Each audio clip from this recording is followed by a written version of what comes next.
जय गुरु जी। गुरु जी को मेरा कोटि कोटि प्रणाम और सारी संगत को भी मेरा सादर प्रणाम। मेरी आवाज सुनाई दे रही है आपको? प्लीज मुझे बताइए, मुझे आप सुन सकते हैं?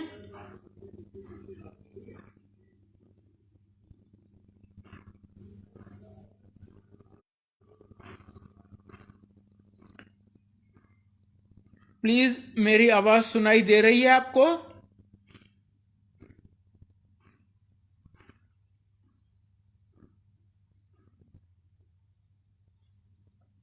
आप मुझे सुन सकते हैं?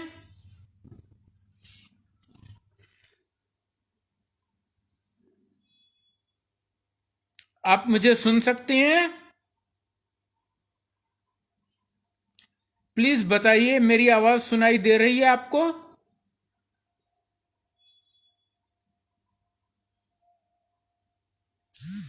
जय गुरु जी। गुरु जी को मेरा कोटि कोटि प्रणाम और सारी संगत को भी मेरा सादर प्रणाम। ये मेरा सौभाग्य है कि आज मैं सोनिया कथूरिया के सौजन्य से आपके साथ ये सत्संग कर रहा हूँ। गुरु जी ने ये बहुत ही आसान तरीका चुना है हमारे लिए, हमारी संगत को ब्लेस करने के लिए। जो सत्संग करे उसका भी कल्याण, जो सत्संग सुने उसका भी कल्याण। मुझे नहीं पता कि आप में से कौन कौन मेरा सत्संग सुन चुके हैं। मैं शुरू करूंगा कि मैं गुरु जी के पास कब, क्यों और कैसे गया था। ये लगभग आज से 24 साल पहले की बात है। मेरी जिंदगी बहुत फर्स्ट क्लास जा रही थी। मुझे सब था जो एक नॉर्मल आदमी चाहेगा। एक बढ़िया नौकरी, हैप्पी फैमिली, बाल बच्चे, जिंदगी में कोई कमी नहीं थी। अगर आप मुझे कहते भी ना कि चलिए ऐसे गुरुजी हैं, वो बहुत कुछ दे देते हैं, मैं कहता नहीं भैया, ना मुझे किसी चीज़ की ज़रूरत है और ना ही मेरे पास टाइम है। मेरी ऑफिशियल पोजीशन की वजह से मुझे आए दिन 5 स्टार होटल्स, ड्रिंक्स, डिनर्स की इनविटेशन रहा करती थी। 2 बेटे थे। बड़ा बेटा इंजीनियर, गवर्नमेंट ऑफ इंडिया में ऑफिसर। छोटा बेटा इंजीनियरिंग कंप्लीट करने वाला था। बेटी मैरिड, वेल सेटल्ड। मैं गवर्नमेंट ऑफ इंडिया में काफ़ी अच्छी पोस्ट पे था और मेरी आंटी यानी मेरी वाइफ गवर्नमेंट ऑफ इंडिया में सेंट्रल गवर्नमेंट हेल्थ स्कीम में चीफ मेडिकल ऑफिसर इंचार्ज थी। सब बहुत फर्स्ट क्लास जा रहा था। अचानक मेरी जिंदगी में एक ऐसा तूफान आया, यूं समझिए मेरी पूरी जिंदगी उजड़ गई। बड़ा बेटा एकदम ठीक ठाक हेल हार्टी 24 साल का इंजीनियर, उसने कभी क्रोसिन भी नहीं ली थी। अचानक पता चला कि उसको कैंसर है, और वो भी ऐसा कैंसर जिसका दुनिया में कहीं कोई इलाज नहीं है। हमें एम्स से, अमेरिका से, टाटा मेमोरियल हॉस्पिटल बॉम्बे से, हर जगह से जवाब मिल गया। टाटा मेमोरियल हॉस्पिटल के हेड ने यहाँ तक कहा, कहता है ये कैंसर तो 2-3 साल के बच्चे को होता है और वो हमेशा मर जाता है। इसको पता नहीं कैसे 24 साल की उम्र में ये हुआ है। इसका मेडिकल साइंस में कोई जवाब नहीं है। आप बेटे को भूल जाइए। इनफैक्ट वार्न किया, कुछ मत करो, इसको बचाने का तो सवाल नहीं पैदा होता। ये जितने दिन जिंदा रहा ये भुगतेगा, इसके साथ आप भुगतेंगे। अक्लमंदी है कि जितना जल्दी जाता है जाने दो। आप समझ सकते हैं 24 साल के बेटे को भुलाना इतना आसान नहीं होता। अचानक इतने निस्सहाय लाचार हो गए, समझ नहीं आए कि क्या करें। तब गुरुजी ने हम पर असीम कृपा करके हमें अपनी शरण में बुला लिया। ये मैं इसलिए कह रहा हूं कि गुरुजी की शरण में पहली बार हो या 10वीं बार या 50वीं बार, या आज जो भी अभी ये सत्संग सुन रहे हैं, कोई भी अपनी मर्जी से या किसी के कहने से नहीं जा सकता है वहां पर। वहां आप तभी जा सकती हैं जब गुरुजी आपको बुलाएं।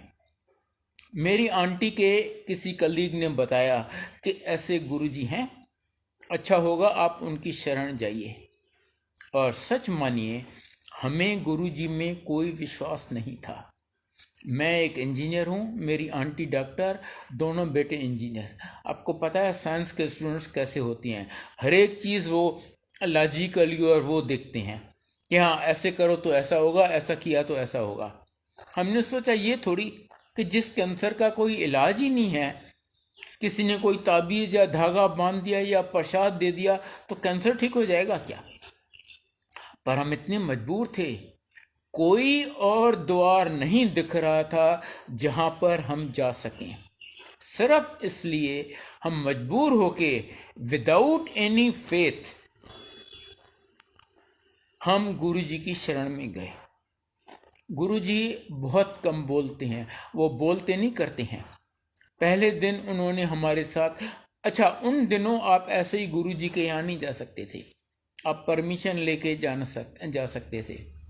तो उस आंटी ने जब गुरुजी के यहाँ मैसेज भेजा कि भाई मैं जित्रा आंटी और अंकल को ले आना चाहती हूँ, तो गुरुजी ने पूछा क्यों। उस आंटी ने बताया कि उसके बेटे को कैंसर है। गुरु कहते हैं ठीक है उसे ले आओ। हम उस इंसिडेंटली मैं आपको बताता हूँ, उस दिन भी बड़ी इंटरेस्टिंग बात हुई। गुरुजी ने कहा आज ही इसको ले आओ। उस दिन जापानीज एम्परर का बर्थडे था, यह मार्च 98 की बात है। उस दिन जापानीज एम्परर का बर्थडे था और जापानीज एम्बेसी ने एक बहुत ही ग्रैंड रिसेप्शन रखा था यहाँ पर उनकी एम्बेसी में। मेरी ऑफिशियल पोजीशन की वजह से उनके साथ जापानीज गवर्नमेंट के साथ डीलिंग होती थी, तो मैं भी वहाँ पर इनवाइटेड था विथ वाइफ। तो जैसे मुझे उस आंटी ने कहा कि गुरुजी कहते हैं आज ही आ जाओ आप दोनों, मैंने कहा नहीं आज तो मैं बिजी हूँ, मैं नहीं जा सकता। उसने गुरुजी को बताया, गुरुजी कहते हैं उन्होंने कह दे आने दी कोई लोड़ नहीं है। मैं तो सुन के ठंडा हो गया। मैंने झट ऑफिस फ़ोन किया, अपनी स्टाफ कार मंगवाई। जब तक गाड़ी आए मैं और मेरी आंटी तैयार हुए, हम गए जापानीज एम्बेसी में। वहाँ पर वो बाकायदे अटेंडेंस लेते थे, वहाँ पर अटेंडेंस रजिस्टर साइन किया, पीछे के दरवाजे से बाहर निकले और सीधा एम्पायर स्टेट पहुँचे गुरुजी के पास। गुरुजी बहुत कम बोलते हैं, वो बोलते नहीं करते हैं। पहले दिन उन्होंने हमारे साथ सिर्फ 2 अक्षर बोले, 2 अक्षर, कहते हैं कल्याण कीता। और आप विश्वास करेंगे आंटी अंकल उनके कल्याण कीता कहने से बेटे का कैंसर गायब। सीटी स्कैन करवाया तो डॉक्टर्स दंग रह गए, कहते हैं ये कैंसर तो कभी जाता ही नहीं, सवाल ही नहीं पैदा होता, पर इसके शरीर में कैंसर का नामो निशान नहीं है। ये कैसे हुआ हमारी समझ से बाहर है, पर हुआ है। फिर गुरुजी कहने लगे मुंडे दा ब्याह कर लो। ऑफ कोर्स कौन माँ बाप नहीं चाहेगा कि बेटे की शादी हो। हमने अपना पूरा दम लगा लिया, बहुत अच्छे अच्छे प्रपोजल्स आए, सब बातें ठीक, उनको भी ठीक लगी, हमें भी ठीक लगी। एंड में जब हम उनको बताते कि भाई देखो आज ये गुरुजी की कृपा से ठीक है, पर इसको कैंसर हो चुका है, अब आप इतनी बड़ी बात छुपाएंगे तो नहीं।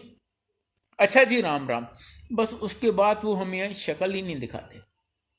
काफ़ी देर ये सिलसिला चलता रहा, गुरुजी कहते रहे और हम कोशिश करते रहे, पर कहीं बात नहीं बनी।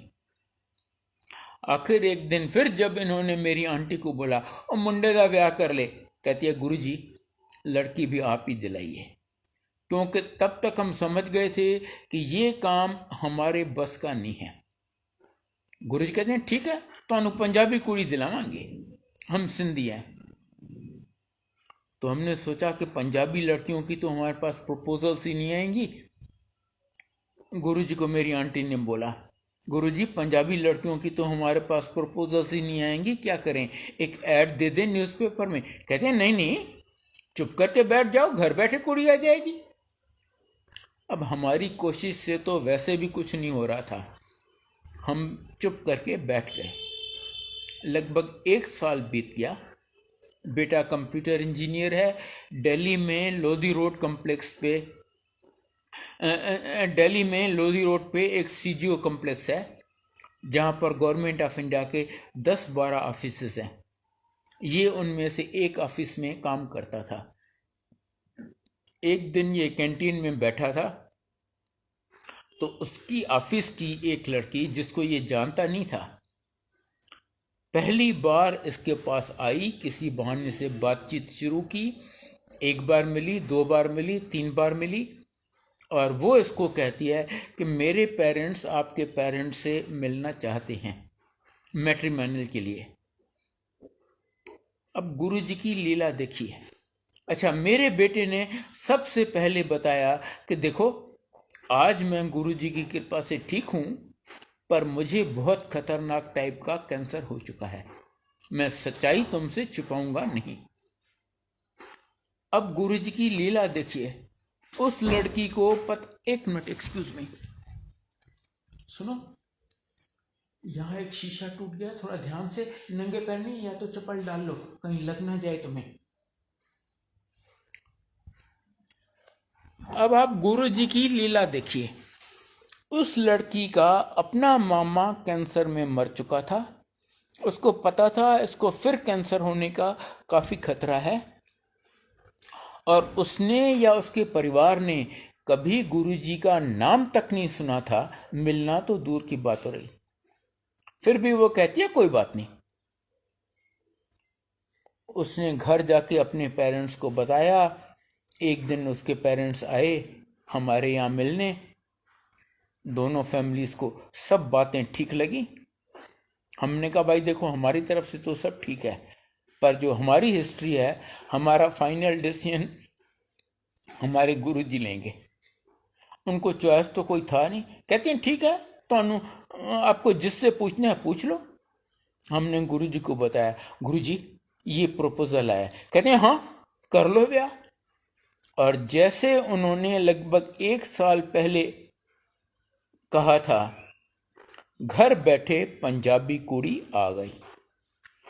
कुछ टाइम के बाद इन्होंने सोचा कि अब अपनी फैमिली बढ़ाई जाए। कोई भी मैरिड कपल चाहेगा। पता चला लड़की को 3 प्रॉब्लम्स हैं: माइनर थैलेसीमिया, हाइपोथायराइडिज्म और पॉलीसिस्टिक ओवेरियन डिजीज। डॉक्टर्स कहती हैं इस के मां बनने के चांसेस सिर्फ 25% हैं, और कैंसर वाले आदमी को कभी बच्चा हो ही नहीं सकता। 3 साल इन्होंने पता नहीं कितने स्पेशलिस्ट को कंसल्ट किया, सब ने जवाब दे दिया। किसी ने जरा सी उम्मीद नहीं दिखाई। हर एक ने कहा अपना बच्चा, कोई चांस ही नहीं है, भूल जाओ। 31 दिसंबर 2005, जैसा कि आप में से कईयों को पता होगा, बड़े मंदिर में न्यू ईयर्स ईव मनाते हैं बहुत धूमधाम से। उस दिन भी मना रहे थे। गुरुजी तब अपने हाथ से प्रसाद दिया करते थे। प्रसाद कुछ भी हो, फर्क नहीं पड़ता। उस दिन मोतीचूर के लड्डू थे। जब गुरुजी ने मेरी बहू को प्रसाद दिया, बोले ले तेनू दवाई देती। उसी महीने जनवरी में, आई थिंक अराउंड 15-20 जनवरी के, उसने कंसीव किया। अभी कुछ ही दिन बीते होंगे, माइंड यू दिन, नॉट इवन हफ्ते। संगत से कोई अनजान आंटी, जिसको वो जानती भी नहीं थी, कभी मिली नहीं थी, वो आके इसको कहती है कि गुरुजी ने मुझे सपने में कहा है कि तुम्हें जुड़वा बच्चे हैं। इतना अर्ली था, उसको पता नहीं, उसकी डॉक्टर को नहीं पता, उसकी सास डॉक्टर है उसको नहीं पता। संगत से कोई अनजान आंटी आके कहती है कि गुरुजी कहती हैं तुम्हें जुड़वा बच्चे हैं। और आपको पता है गुरुजी के सपने सपने नहीं होते, हकीकत होती हैं। 24 फरवरी 2006 महाशिवरात्रि का दिन, उसको सवेरे सवेरे सीवियर ब्लीडिंग हो गई। उसने अपनी डॉक्टर को फ़ोन किया। डॉक्टर कहती है ऑब्वियसली मिसकैरेज हो रहा है, तुम एकदम बेड रेस्ट लो, एकदम मतलब एकदम इवन वॉशरूम तक मत जाओ, बेड पैन यूज़ करो, मुझे दिखाने भी मत आओ, मैं कुछ नहीं कर सकूंगी, और जो तुम वहाँ से यहाँ तक आओगी तुम्हारा केस और बिगड़ेगा। वो सारा दिन बिस्तरे पे पड़ी रही, बेड पैन यूज़ किया। शाम को बड़े मंदिर में साल का one of the 2 most important functions, Mahashivratri और 7 जुलाई गुरुजी's बर्थडे। अगेन अब गुरुजी की लीला देखिए, हर छोटी छोटी बात में, हर बड़ी बात में, फॉर द फर्स्ट टाइम, और जहाँ तक मुझे पता है ओनली टाइम अभी तक, ऑर्गेनाइजर्स ने डिसाइड किया, अरे यहाँ तो हज़ारों लोग होंगे, हर एक कहेगा गुरुजी की आरती मैं करूँ मैं करूँ मैं करूँ, हम किसको हाँ बोलें किसको ना बोलें, चलो लॉटरी डालते हैं कि कौन कौन गुरुजी की आरती करेगा। जब लॉटरी डाल रहे थे मेरी आंटी ने अपना तो नाम डाला, बहू का भी डाला, बेटी का भी डाला। बहू बेटे ने हमें बताया नहीं था कि बहू को ये हुआ है, क्योंकि उन्हें पता था ना कुछ करने का तो है नहीं, ये कुछ कर तो सकेंगे नहीं, खामखा का इनको भी टेंशन हो जाएगा। जब लॉटरी डाल रहे थे मेरी आंटी ने अपना, बहू का, बेटी का, तीनों का नाम डाला, और जो गुरुजी की मर्जी, मेरी आंटी का नाम नहीं निकला, बेटी का नाम नहीं निकला, बहू का नाम निकला कि वो गुरुजी की आरती करेगी। हमने उसको फ़ोन किया, अरे भाई कहाँ हो तुम, जल्दी पहुँचो, you are one of the lucky ones जो आज गुरुजी की आरती करेंगी। फिर भी उसने हमें नहीं बताया कि उसकी क्या हालत है। कहती है मुझ में बिस्तर से उठने की शक्ति नहीं थी। पहली बार वो बिस्तर से उठी, तैयार हुई, वो गाज़ियाबाद में रहते थे, गाज़ियाबाद से बड़े मंदिर 45 किलोमीटर की ड्राइव के बाद पहुंची और आरती की और वापस घर गई। बेटा बहू कहते हैं हमें 15 दिन डॉक्टर के पास जाने की हिम्मत नहीं पड़ी। कहे कि तुम बेवकूफ़ हो, मैं तुम्हें कहती हूँ कि तुम वॉशरूम के लिए भी मत उठो और तुम यूं ड्राइव करती फिरती हो। 15 दिन बाद जब वो गई डॉक्टर के पास, डॉक्टर ने उसे एग्जामिन किया, उसका रंग उड़ गया। कहती है एक बेबी का प्लेसेंटा माँ से अलग हो गया है, वो जो थैली होती है बच्चे की। कहती है अब तो बच्चे को ना ब्लड सप्लाई मिलेगा ना ऑक्सीजन, अब तो प्रेगनेंसी होने का सवाल ही नहीं पैदा होता, वो मर जाएगा, उससे जहर फैल जाएगा, दूसरा बच्चा भी ख़त्म, और जब तक दूसरा बच्चा जिंदा है हम एबॉर्शन करके इस पहले को निकाल नहीं सकते। भूल जाओ इस प्रेगनेंसी को, सारी, बेटर लक नेक्स्ट टाइम। पर गुरुजी तो कहते हैं ना, मैं शुरू वहाँ पर होता हूँ जहाँ आदमी की सोच या मेडिकल साइंस ख़त्म होती है। इसलिए जब आप यहाँ आते हो अपनी अकल को जूतों के साथ बाहर रख के आओ, यहाँ उसका कोई काम नहीं है। उस हालत में भी उसकी प्रेगनेंसी चलती रही। डॉक्टर हैरान, कहती है ऐसा केस हमने ना कहीं पढ़ा है, ना सुना है, ना देखा है, बगैर ब्लड सप्लाई, बगैर ऑक्सीजन के प्रेगनेंसी चल रही है। हाँ, बच्चे का रेट ऑफ ग्रोथ ज़रूर कम हो गया। उसने जनवरी में कंसीव किया था, 22 अक्टूबर को ड्यू थी। गुरुजी ने एग्जैक्ट डेट ऑफ डिलीवरी पहले बता दी, 21 सितंबर, 1 महीना 1 दिन पहले, और 21 सितंबर को उसने जुड़वा बच्चे डिलीवर किए, लड़का और लड़की। एक के माथे पे ओम, एक के हाथ पे ओम। गुरुजी कहते हैं ये ऐसे वैसे बच्चे नहीं हैं, ये शिव जी के बच्चे हैं। नामकरण गुरुजी ने किया और नाम रखे अर्जुन और गौरी, जो शिव जी और माता पार्वती के दूसरे नाम हैं। मेरे बेटे को कहते हैं देखो मैंने एक झटके में तुम्हारी फैमिली कंप्लीट कर दी, इवन मेरे से तुम्हें कभी कुछ मांगना नहीं पड़ेगा। जबकि मैंने आपको बताया ये बच्चे कैसे हुए।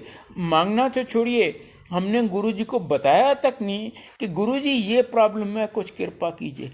वो जानी जान, वो तो आपके मन की, आपके पास प्रेजेंट फ्यूचर जन्मों की सब बातें जानती हैं। मैं या आप उन्हें क्या बताएंगे। और मेरी आंटी को कहते हैं आंटी कदी वेख्या कदी सुनिया है कैंसर वाले बंदे नू बचा हो जाए, मैं तेरी डॉक्टरी फेल कर देती। ये हैं हमारे गुरुजी। साक्षात महाशिव। कहते हैं मैं अपनी मर्जी से पृथ्वी पे आता हूँ, अपनी मर्जी से जाता हूँ, और मैं आता हूँ सिर्फ जो मेरे पता नहीं कितने जन्मों से भगत रह चुके हैं उनको इकट्ठा करके उनका कल्याण करने के लिए। यहाँ पर कोई नया पुराना नहीं है। ये मत सोचिए कि आप गुरु जी से आज जुड़े हैं और मैं 24 साल से जुड़ा हूँ तो मैं आपसे ज़्यादा हूँ। नहीं, आपको पता ही नहीं गुरु जी हमारे साथ कितने जन्मों से हैं। कोई आंटी आई गुरु जी के पास, कहती है गुरु जी आज तो मुझे ब्लेस कर दीजिए, मुझे बहुत ज़रूरत है आपकी ब्लेसिंग्स की। गुरु कहती है मैंने तो तेरे को 300 साल पहले भी ब्लेस किया था। अब बताइए 300 साल में कितने जन्म हो गए? आपको पता है या मुझे पता है? सिर्फ उनको पता है। वो पता नहीं कितने जन्मों से हम में से एक एक के साथ जुड़े हुए हैं। यहाँ पर कोई नया पुराना हिंदू मुसलमान सिख ईसाई नहीं है। उनके लिए सब बराबर हैं, जैसे एक माँ के लिए सब बच्चे बराबर होते हैं। पर हाँ, जो बच्चा हेल्दी होता है माँ उसे छोड़ देगी, जो बीमार कमज़ोर है माँ उसको दवाई भी देगी, टॉनिक भी देगी, उसका खाने का भी ज़्यादा ख्याल रखेगी, इसलिए कि उसको ज़रूरत है। गुरुजी भी यही करते हैं। मैं आपसे ज़्यादा गया गुजरा हूँ तो इसीलिए गुरुजी ने इस जन्म में मुझे आपसे पहले शायद बुला लिया अपनी चरण में। बाकी उनके लिए और कोई फ़र्क नहीं है। वो अंतर्यामी है। आपके पास्ट, प्रेजेंट और फ्यूचर जन्मों का, आपके मन की हर बात वो जानते हैं। इसलिए उनको कभी कुछ बताने की ज़रूरत नहीं पड़ती, उनसे कुछ मांगना नहीं पड़ता। करने को वो कुछ भी करते हैं। एब्सोल्युटली इम्पॉसिबल केसेस में वो बच्चे दे देते हैं। जैसा कि अभी मैंने आपको अपने पोते पोती का बताया। मुझे केसेस पता है जहाँ आंटी को बच्चे दानी नहीं है, यूट्रस नहीं है या फेलोपियन ट्यूब नहीं है, उसको भी बच्चा दे दिया। कौन सी बड़ी बात है? बगैर उनकी आज्ञा के यमराज आपको छू नहीं सकता। मैं आपको एक इंटरेस्टिंग केस सुनाता हूँ। एम्पायर स्टेट में संगत चल रही थी, गुरुजी बैठे हुए थे, शब्द चल रहे थे। वहाँ पर कोई चेयर या सोफ़ा नहीं होता था। एक अंकल आंटी थे, उनको अर्थराइटिस की प्रॉब्लम थी, वो नीचे बैठ नहीं सकते थे। सीढ़ियों में जगह होती थी जहाँ पर 2-3 आदमी बैठ सकते थे। वो अंकल आंटी दोनों वहीं बैठे हुए थे। सीढ़ियों के ऊपर एक कंक्रीट का बहुत भारी गमला रखा हुआ था। जब शब्द चल रहे थे वो कंक्रीट का गमला गिरा अंकल के ऊपर। अंकल को काफ़ी चोट आई। गुरुजी बैठे थे, वो बैठे रहे जैसे कुछ हुआ ही नहीं, उन्होंने कुछ नहीं किया। संगत हैरान परेशान कि एक तो गुरुजी अपने सब भक्तों को यूं हथेली पे उठा के रखते हैं, इतना एक एक भगत का ख्याल रखते हैं। आज वो अपने भगत के लिए कुछ भी नहीं कर रहे। और दूसरा, वो गमला इतना अच्छी तरह रखा हुआ था, उसके गिरने का सवाल ही नहीं पैदा होता। वो पता नहीं कैसे गिरा कैसे ये। खैर, अंकल को काफ़ी चोट आई। आखिर संगत से किसी ने एम्बुलेंस बुलाई और उस अंकल को हॉस्पिटल भेज दिया। वहाँ पर उन्होंने रीअश्योर किया कि नहीं जी, कोई घबराने वाली बात नहीं है, सुपरफिशियल इंजरीज हैं, ये लो 2-3 पेन किलर्स दे दी, अगर ज़्यादा दर्द हो तो ये पेन किलर खा लेना और कुछ करने की ज़रूरत नहीं है। वो अंकल इतने ठीक थे कि अगले दिन वो अंकल और आंटी फिर एम्पायर स्टेट आए। गुरुजी उस आंटी को बुलाते हैं, आंटी इधर आ, तू खड़ी होके इन्हानू दस तू कल की वेख्या सी। वो आंटी खड़ी होके सुनाती है, कहती है कल मैं सीढ़ियों में अपने अंकल के साथ बैठी थी, वहाँ पर यमराज आया, वो मेरे अंकल को ले जाने लगा। मैंने आपको बताया कि गुरुजी अपनी सीट से हिले तक नहीं। कहती है गुरुजी के शरीर से एक और गुरुजी निकले, वो चल के यहाँ आए और यमराज को कहते हैं, देख ये मेरा भगत है, तू इसे हाथ नहीं लगाएगा। यमराज कहता है, गुरुजी आपको पता है इसका टाइम खत्म हो गया है, आज मुझे इसे ले जाने दीजिए। नहीं, आज मैं तुम्हें किसी हालत में इसे नहीं ले जाने दूंगा। यमराज ने काफ़ी रिक्वेस्ट की, काफ़ी बहस की, पर गुरुजी जिद पर रहे, नहीं आज मैं तुम्हें इसे नहीं ले जाने दूंगा। आखिर में यमराज फ्रस्ट्रेट होके खाली हाथ वापस जाने लगा और फ्रस्ट्रेशन में उसने गमले को हाथ मारा और गमला आके मेरे अंकल के ऊपर गिरा। ये है हमारे गुरुजी।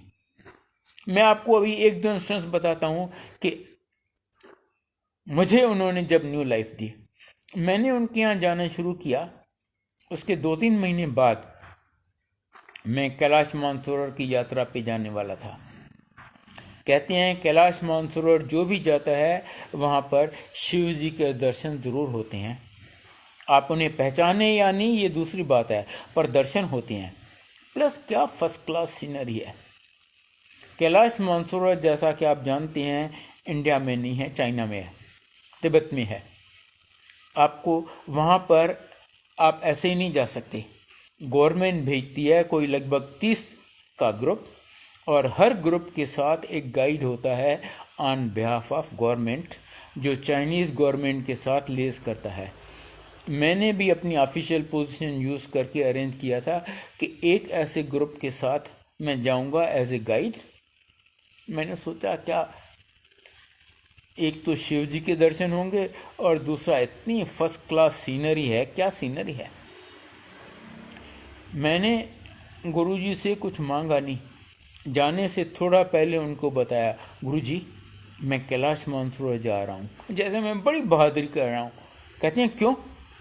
शिव जी तेरे सामने यहाँ बैठे हैं, वहाँ क्या तू सीनरी देखने जा रहा है? नहीं मत जाओ। उन्होंने मुझे एकदम जाने नहीं दिया और सच मानिए मैं बहुत दुखी हुआ। मैंने सोचा कितनों को मौका मिलता है कैलाश मानसरोवर जाने का, मैंने इतनी मुश्किल से अरेंज किया है और गुरुजी मुझे जाने नहीं दे रहे। फिर मुझे एक और चीज़ आड़ लगी। मैंने कहा जिस अफसर को मैंने रिक्वेस्ट किया था कि भैया मुझे भेज दो as a guide on behalf of government, अब उसको बोलूं कि जी मैं नहीं जाना चाहता। कहेगा तुम बेवकूफ़ हो, लोगों को ज़िंदगी भर चांस नहीं मिलता, तुम्हें चांस मिल रहा है तो तुम बोल रहे हो मैं जाना नहीं चाहता। मैंने मन में गुरुजी को तो कुछ कहने की हिम्मत नहीं हुई, मन में गुरुजी को अरदास की, गुरुजी अगर आप चाहते हैं कि मैं नहीं जाऊं तो मुझे रोकने का काम भी आप ही करो। ये बहुत रिगोरस ट्रिप होता है। जाने से 3-4 दिन पहले आपका अच्छा खासा मेडिकल एग्ज़ाम होता है। मैं उसमें फेल हो गया। डॉक्टर कहता है इस बेसिस रिपोर्ट पे तो मैं तुम्हें जाने नहीं दे सकता। अगर तुम्हें जाना है तो कल आके स्ट्रेस थैलेम टेस्ट करवा दो। अगर वो ठीक आया तो मैं तुम्हें जाने दूंगा, वरना आई एम सॉरी। मैंने कहा थैंक यू, मैं तो इस मौके की तलाश में था और मैं नहीं गया। और उस साल रास्ते में ऐसे ज़बरदस्त लैंडस्लाइड्स आए जो ना कभी उससे पहले आए थे ना उसके बाद अभी तक आए हैं। कोई 30 ईच के 2 बैचेस लगभग 60 लोग ऐसे दब गए, उनके लाश अभी तक दबे हुए हैं। 23 साल में उनके लाश भी नहीं निकाले जा सके हैं। वो कबीर बेदी की वाइफ प्रतिमा बेदी जिसमें मर गई थी। बाद में गुरुजी मुझे कहते हैं देखा मैंने तुम्हें बचा लिया। यूं तो वो जिंदगी देते हैं। एक और इंस्टेंस आपको बताता हूँ। मार्च 2004 का मुझे हार्ट की प्रॉब्लम हो गई, मेरा सांस उखड़ जाता था। एक आधे स्पेशलिस्ट को दिखाया, कहते हैं जी एंजियोग्राफी करवा लो, हो सकता है बाईपास ऑपरेशन करवाना पड़े या कम से कम स्टेंट डलवाने पड़े। मैंने बत्रा हॉस्पिटल में एंजियोग्राफी की अपॉइंटमेंट ले ली। उसके बाद गुरुजी को बताया, माइंड यू मांगा कुछ नहीं, सिर्फ बताया गुरुजी मैं बत्रा हॉस्पिटल में एंजियोग्राफी करवाने जा रहा हूँ। कहते नहीं बत्रा में नहीं, तो एम्स में करवा। क्योंकि उनको पता था कि मेरी एंजियोग्राफी में क्या होगा, और कुछ प्लेसेस पे वो ज़्यादा ब्लेस कर सकते हैं। एम्स में तो आपको पता है 6-6, 8-8 महीने आपको अपॉइंटमेंट तक नहीं मिलती। गुरु जी की कृपा से, गुरु जी के किसी भगत के थ्रू गुरु जी ने मुझे उसका नाम बताया, एक डॉक्टर शर्मा वहाँ काम करते थे, उनके थ्रू मुझे अपॉइंटमेंट मिल गई। 2-3 दिन में मेरी एंजियोग्राफी हुई। जब एंजियोग्राफी हुई उसका रिजल्ट आया कि इसको एक साइलेंट हार्ट अटैक पहले हो चुका है। साइलेंट मतलब तब इसको पता नहीं चला कि हार्ट अटैक हुआ है,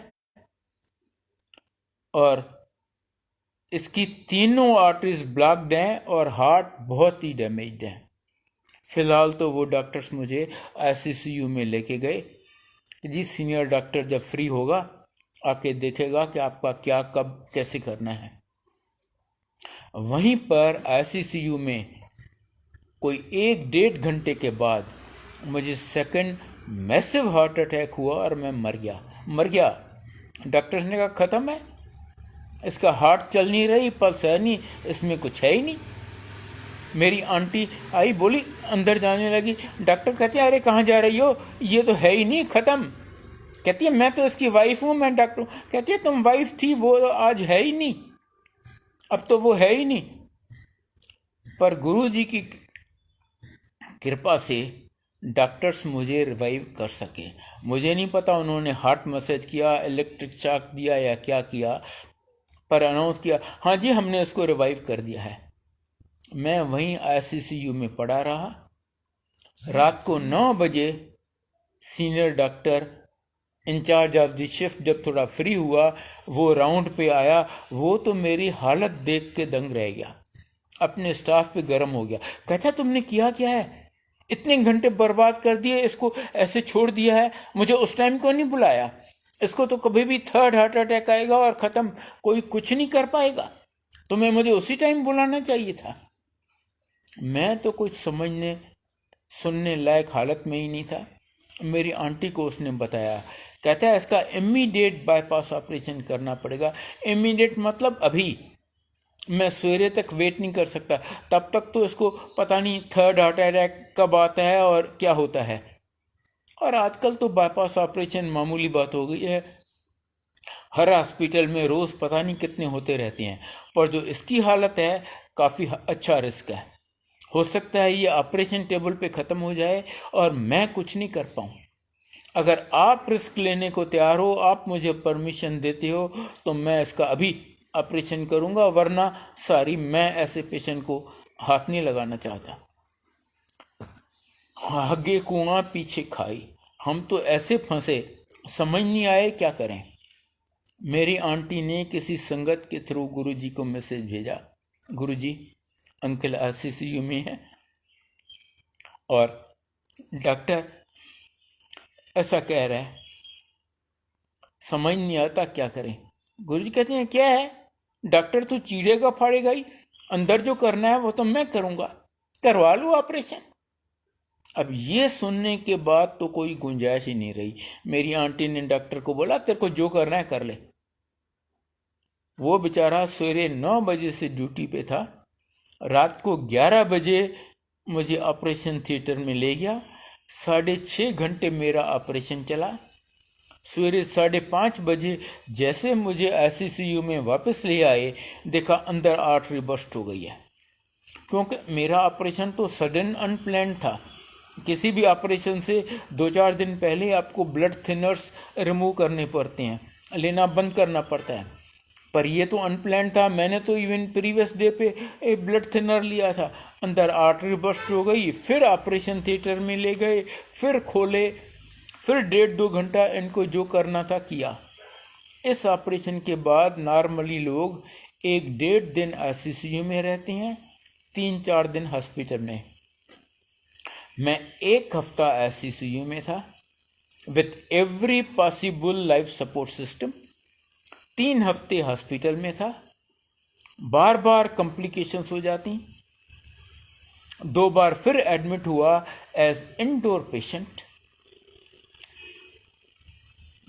3 महीने मैं एक अक्षर नहीं बोल सका, मेरे लंग्स इतने कमज़ोर हो गए थे। 3 महीने मुझे करवट बदलने की इजाज़त नहीं थी, मैं सीधा बिस्तर पे लेटता था। पर ये 17 साल पुरानी बात है। आज मैं आपके सामने हूँ भला चंगा, सिर्फ गुरु जी की कृपा से। अच्छा, एक चीज़ और मैं बताऊं, मुझे हर 3-4 महीने चेकअप के लिए जाना पड़ता है। अब उस डॉक्टर के साथ थोड़ी बहुत दोस्ती भी हो गई है, उसको मैंने गुरु जी के बारे में भी थोड़ा बहुत बताया है। कुछ टाइम पहले वो मुझे कहता है जो मैंने बाईपास ऑपरेशन किया था उसकी लाइफ तो 7-8 साल होती है, फिर वो आर्टरीज ब्लॉक हो जाती हैं, फिर ऑपरेशन करना पड़ता है दूसरी बार। डॉक्टर मनमोहन सिंह ने भी दूसरी बार बाईपास ऑपरेशन करवाया था जब वो पीएम साहब थे। कहता है आप मेरे बाईपास ऑपरेशन या दवाइयों के जोर पे नहीं चल रहे, आप सिर्फ अपने गुरु जी की कृपा से ही चल रहे हो। इमेजिन, जो डॉक्टर आज से 17 साल पहले एम्स में शिफ्ट इंचार्ज था, आज कितना सीनियर होगा। ये उसके वर्ड्स हैं, ये हैं हमारे गुरु जी। और इंसिडेंटली मैं एक चीज़ और बताऊं, वो 3 महीने जो मैंने और मेरी फैमिली ने इतना सफ़र किया, आप सोच नहीं सकते। गुरु जी के शरण में होते हुए मैंने इतना सफ़र किया। क्यों, इसका भी मैं आपको रीज़न बताता हूँ। गुरु जी कहती हैं आपके 90% कर्म मैं माफ़ कर देता हूँ, और वो सिर्फ एक शिव जी कर सकते हैं। इवन विष्णु जी ने श्री कृष्ण के अवतार में गीता में कहा कि प्रारब्ध तो आपको भोगना पड़ेगा, पर गुरु जी कहते हैं आपके 90% कर्म मैं माफ़ कर देता हूँ, और बाकी 10% आपसे वो भी नहीं भुगते जाएंगे, वो मैं आपको भुगताऊंगा। और वो इसलिए कि आपका तभी सब जन्मों के लिए अकाउंट क्लियर होगा और आप मोक्ष के हकदार बनेंगे। तो जो मैंने और मेरे परिवार ने इतना 3 महीने सफ़र किया, वो मेरे पिछले जन्मों के कर्म इतने खराब रहे होंगे। तो गुरु जी ने कहा बेटे अब भोग लेना, अब मैं हूं ना तेरे साथ। वो भुगता दिए, मेरा वो अकाउंट भी क्लियर कर दिया। एक और इंसिडेंटली रिलेटेड आपको सत्संग सुनाता हूं। एक गुरु जी का भगत, उसकी भी एंजियोग्राफी हुई। डॉक्टर उसको कहता है कि तू अभी बाईपास ऑपरेशन करवा ले। ये गुरुजी का भगत कहता है डॉक्टर साहब मुझे 1 दिन की मोहलत दो। डॉक्टर कहता है ठीक है, कल सवेरे आ जाना। ये शाम को गया गुरुजी के पास। गुरुजी, डॉक्टर्स कहते हैं मुझे इमीडिएट बाईपास ऑपरेशन कराना पड़ेगा। गुरु कहते ओ कुछ नहीं है तेरे को, वहम ना कीता कर। ना सिर्फ डॉक्टर ने कहा है, उसने उसको एंजियोग्राफी रिपोर्ट भी दी थी। एक हाथ में उसकी एंजियोग्राफी की रिपोर्ट है।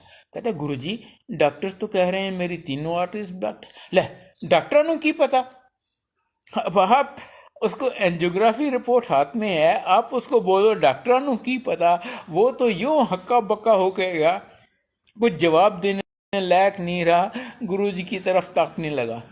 गुरु कहते हैं बैजा बैजा, बैठ गया। उस दिन गुरुजी की प्लानिंग समोसा प्रसाद था। गुरुजी ने एक हाथ में उठाए 5 बड़े बड़े रियल किंग साइज समोसे। एंड आई चैलेंज, जो आप सुन रहे हैं या मैं, कोई भी वो 5 समोसे खा नहीं सकता, इतने बड़े। उस बेचारे ने किसी तरह धीरे धीरे धीरे धीरे वो 5 खा लिए। गुरुजी ने 2 और दिए, ले ये भी खा ले। उस बेचारे ने वो भी खा लिए। उसके बाद गुरुजी कहते हैं तू इंज नहीं बनेगा, तो कल फिर जाके एंजियोग्राफी करवा ले। इसने भी सोचा हाँ ये बात ठीक है। अगले दिन ये गया, डॉक्टर साहब मेरी एंजियोग्राफी फिर करो। डॉक्टर कहता है अरे कल तो तेरी एंजियोग्राफी की है, एंजियोग्राफी में चेंजेस आने में तो सालों साल लगते हैं, नॉट इवन मंथ्स। डॉक्टर साहब मैं पैसे दे रहा हूं ना, आप करो तो सही।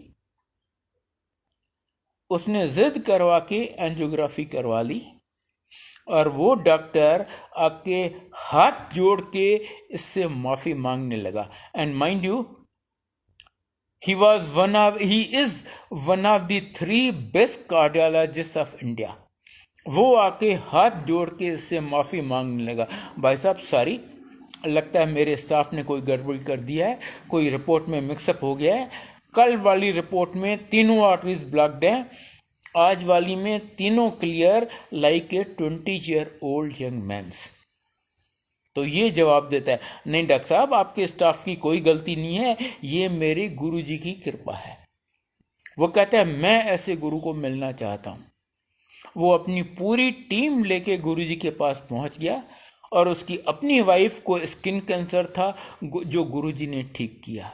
ये हैं हमारे गुरुजी। मेरे कर्म खराब थे, वो भुगतवा दिए, मेरा वो अकाउंट क्लियर कर दिया। इस अंकल के कर्म ठीक थे, इसको 7 समोसे खिला के इसकी तीनों आर्टरीज क्लियर कर दी।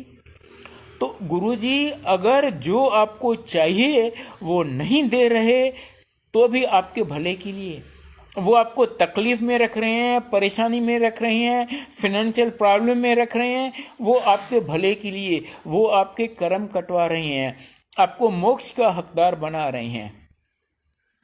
गुरुजी बार बार कहते हैं मंगो नहीं मनो। क्यों, मैं इसका भी रीजन बताता हूं। जब आप मांगेंगे, नंबर 1, जो चीज़ आप मांग के लेते हैं ना वो टेम्पररी होती है, वो हमेशा आपके पास नहीं रहेगी। छोटा सा एग्जांपल देता हूँ। आपने कहा अंकल ज़रा मुझे अपना पेन तो दे दो, तो आई विल एक्सपेक्ट के यूज़ के बाद आप मुझे वो पेन वापस करेंगे, वो आपका नहीं हो गया। पर अगर मैंने खुद ही आपको दे दिया कि अंकल ये लो मेरा पेन, तो वो आपका हो गया। तो जो चीज़ आप मांग के लेते हैं वो टेम्पररी होती है, वो आपके पास नहीं रहती। दूसरा, जब आप मांगेंगे अपनी हैसियत, अपनी औकात के हिसाब से मांगेंगे, वो देंगे तो अपनी हैसियत से। कहाँ उनकी हैसियत, कहाँ मेरी हैसियत, ज़मीन आसमान का फ़र्क है। और तीसरा एंड मोस्ट इम्पॉर्टेंट, आपको ये पता ही नहीं आप जो मांग रहे हैं वो आपके लिए अच्छा है भी या नहीं। देखिए मैं तो ये नहीं देख सकता कि मेरे पीछे मेरी मौत खड़ी है क्या, या उस दीवार के पीछे क्या है, पर गुरुजी तो त्रिकालदर्शी हैं। वो वही देंगे जो आप, ना सिर्फ आपके लिए पर आपके पूरी परिवार के लिए अच्छा है। गुरुजी कहते हैं मैं सबसे पहले आपको लाइफ दूंगा, अगर लाइफ ही नहीं है तो और कोई चीज़ लेके क्या कर लोगे। उसके बाद हेल्थ दूंगा, अगर लाइफ है पर आप आईसीयू में पड़े हो रोज़ 1-1.5 लाख रुपया खर्चा हो रहा है, क्या फ़ायदा ऐसी लाइफ का। तो पहले मैं लाइफ दूंगा, फिर हेल्थ, फिर वेल्थ। पासपोर्ट चाहिए, वीज़ा चाहिए, कोर्ट केस है, बेटी की शादी करवानी है, मकान चाहिए, जो चाहिए यहाँ मिलता सब है, पर टाइमिंग और प्रायोरिटी उनकी चलती है। वो देती हैं जो न सिर्फ आपके लिए पर आपके पूरे परिवार के लिए बेस्ट है, इसलिए उन पे विश्वास रखो। गुरुजी बार बार कहते हैं मंगो नहीं मनो। बस मेरी आपसे हाथ जोड़ के विनती है कि आप यहाँ आते रहिए, उन पे विश्वास रखिए। कुछ मांगने, कुछ बताने की ज़रूरत नहीं है। एंड फर्स्ट हैंड एक्सपीरियंस से मैं आपको गारंटी दे सकता हूँ कि आप जितना सोचते हैं उससे बहुत बहुत ज़्यादा ले जाएंगे, बिन मांगे, बिन एक अक्षर बताए। मेरे सत्संग तो बहुत ज़्यादा हैं, अभी तो मैंने आपको आई डोंट नो इतना कम बताया है, पर आई थिंक आज आई विल स्टॉप हियर। गुरुजी ने चाहा तो फिर मैं आपके साथ मिलके फिर कभी आपका के साथ सत्संग करने का मौका देंगे। आज मैं अभी आपसे आज्ञा लेना चाहूँगा। May Guruji bless each and every one of you. अगर मेरे से कोई गलती हुई हो तो गुरुजी और आप दोनों मुझे माफ़ कर दीजिए। जय गुरुजी, जय गुरुजी, जय गुरुजी।